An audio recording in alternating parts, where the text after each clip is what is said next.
Matt, I really want to talk about your work on lahaina and what you uncovered over the last days and week. What was it initially that kind of set off the alarm for you, that you knew, okay, we got to look into this more? So a lot happened in a short amount of time, and we've seen all the pictures and the videos and everything, and a lot of it resembled every single thing of what I saw in Paradise, California and in Santa Rosa, California. There were two fires which look exactly, the videos look exactly identical. And that's why I created my first video showing how they look exactly identical. Now, what was weird about this whole situation was, when I was looking at these buildings, certain things like palm trees all still had their leaves on them and were completely standing.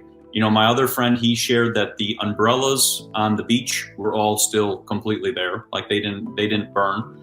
But other things were completely burned, and things that just didn't make any sense because, we've seen fires before, we've seen, wildfires in the forest and things like that. But a lot of the stuff, the way that this was so perfectly orchestrated or perfectly cooked in one area was something that looked exactly like Santa Rosa and exactly like Paradise.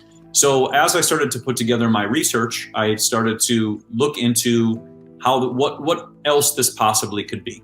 And what's interesting about this is there's a Mountain Dew that's called Maui Blast. And I related this to a document that I found, or a picture that I found from one of the other people who were on the islands, who was saying that this was related to a DEW, or direct energy weapon attack. And what's interesting is when I was going into the research, I found out that on the islands, they have these weapons. They're actually located on the island. And that was pretty mind-blowing. And then the second part that was really, really strange is Lockheed Martin is one of the largest producers of these weapons, but they're also one of the largest donators to Red Cross. And who is in there right now? The Red Cross and FEMA. So as I started looking at all of this, I started putting the things together to go, a lot of this doesn't make any sense, and this doesn't look like a fire.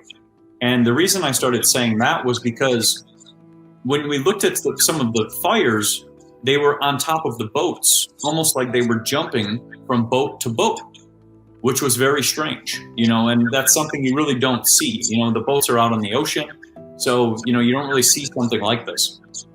So as I uncovered more information, I found out that smart meters have lithium batteries in them, and those could potentially burn for a long period of time. So this could connect some things.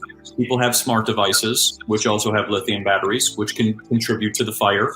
And the other part, which was really odd on this, was a lot of people were reporting that there was this weird haze in the sky just a couple days before this was all occurring, and the day of. And as I started to research into what this haze may lead me into, I started to look at what happened in Vietnam with white phosphorus. And they used white phosphorus to make things more flammable.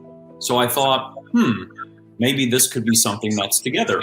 They also used forest fires as a weapon with the U.S. Forest Service during Vietnam as well, too. So there's some interesting things that kind of connected that I thought, okay, this is kind of off.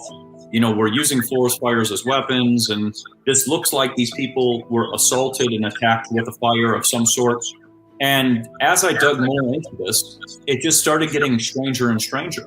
There were people who were telling me, I was getting thousands of messages when the first two videos went out, and there were people who were telling me how you deserve the truth, but big tech does not want you to hear it. So we built our own Inspired platform on the inspiredchannel.com. To watch the full video and more, just click the link in the video description or the pinned comment.